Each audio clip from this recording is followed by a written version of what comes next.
या भागात आपण सिंधू संस्कृतीबद्दल माहिती घेऊया. सिंधू संस्कृतीसोबत मेसोपोटामिया सिव्हिलायझेशन, इजिप्शियन सिव्हिलायझेशन तसेच चायनीज सिव्हिलायझेशन याबद्दल सुद्धा माहिती घेऊया. या सर्वात जुन्या संस्कृती आहेत. या संस्कृतींची एक खास गोष्ट आहे. या सर्व सभ्यता कोणत्या ना कोणत्या नदीकाठावर वसलेल्या आहेत. इजिप्शियन सिव्हिलायझेशन ही नाईल नदीकिनारी सुरू झाली. मेसोपोटेमिया सिव्हिलायझेशन ही इग्रिस आणि युफ्राटस नदीकिनारी सुरू झाली. सिंधू संस्कृती ही सिंधू किंवा इंदस नदीकिनारी आहे. तर चायनीज सिव्हिलायझेशन ही येलो नदीकाठावर वसलेली आहे. याच नदीला आपण हाँगो सुद्धा म्हणतो. पण आज आपण सिंधू संस्कृतीवर फोकस करणार आहोत.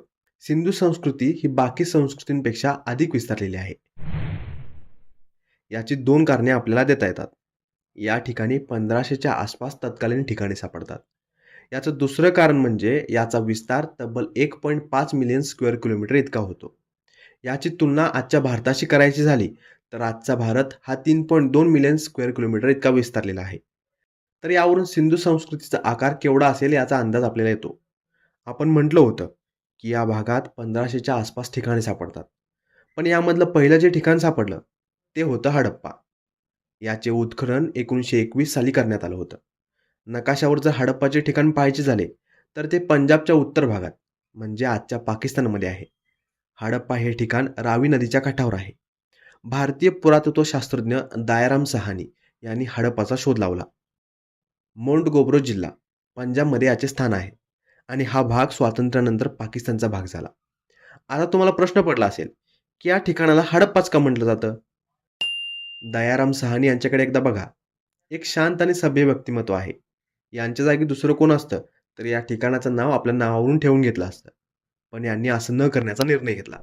त्यामुळे ज्या भागात हे उत्खनन झालं होतं त्या भागाला हडप्पा असं म्हटलं जायचं.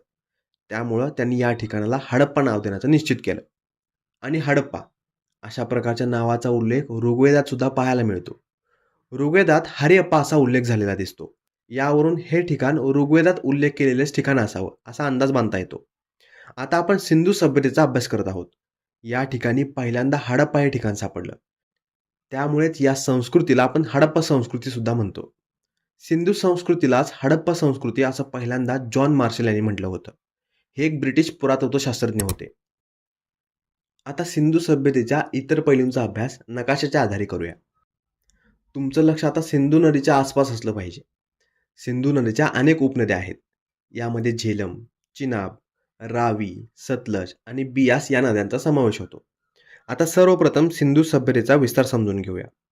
आता सीमा म्हणजे अति उत्तरेकडचं, अति पूर्वेकडचं, अति दक्षिणेकडचं किंवा अति पश्चिमेकडचे ठिकाणे. सिंधू सभ्यतेची उत्तर सीमा होती मांडा, पूर्व सीमा होती आलमगीरपूर, तर पश्चिमी सीमा होती सुतकागेंदोर, तर दक्षिण सीमा होती दायमाबाद. हे अतिउत्तरेकडचे ठिकाण म्हणजेच मांडा आजच्या जम्मू काश्मीर केंद्रशासित प्रदेशाचा भाग आहे. आलमगीरपूर हे उत्तर प्रदेशमध्ये आहे. सुतकागेंदोर हे ठिकाण बलुचिस्तानचा भाग आहे. तर दायमाबाद हे आपल्या महाराष्ट्रामध्ये आहे. या सभ्यतेच्या मध्यभागावर लक्ष केंद्रित केलं तर आता लक्षात येईल तर या ठिकाणी घग्गर आणि हाकरा नदी प्रणाली दिसून येते. या भागात सिंधू संस्कृतीला म्हणजे हडप्पा संस्कृतीला आत्यंतिक महत्त्व प्राप्त झालेले आहे. याचं कारण म्हणजे याच भागात भरपूर तत्कालीन ठिकाणे सापडतात आणि भरपूर पुरावे आढळतात.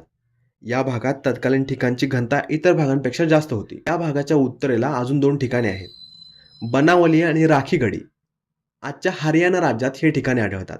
भारतात जितक्या सिंधू संस्कृतीच्या ठिकाणांचा शोध लागलेला आहे त्यापैकी सर्वात जास्त ठिकाणे ही हरियाणामध्ये सापडलेली आहेत. हरियाणा या बाबतीत प्रथम क्रमांकावर येतो. ही सर्व ठिकाणे कोणत्या ना कोणत्या नदी किनाऱ्यावर वसलेली आहेत. मांडा हे ठिकाण बघितले तर हे चिनाब नदी किनाऱ्यावर आहे. आलमगीरपूर हे हिंड नदीकाठावर आहे. सुतकागेंदोर हे ठिकाण दष्ट नदी किनारे आहे. तर दायमाबाद हे ठिकाण प्रवरा नदीच्या किनाऱ्यावर वसलेले आहे. जर आपण रावी नदीचा विचार केला तर या नदीकाठावर एकच महत्त्वाचे शहर आहे, ते म्हणजे हडप्पा. आज हे ठिकाण पंजाब आणि पाकिस्तानचा भाग आहे.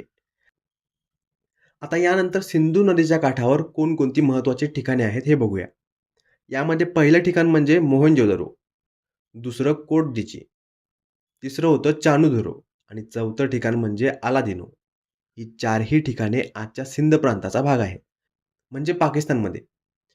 आता सतलज नदी किनाऱ्यावर वसलेली कोणकोणती ठिकाणे आहेत हे पाहूया.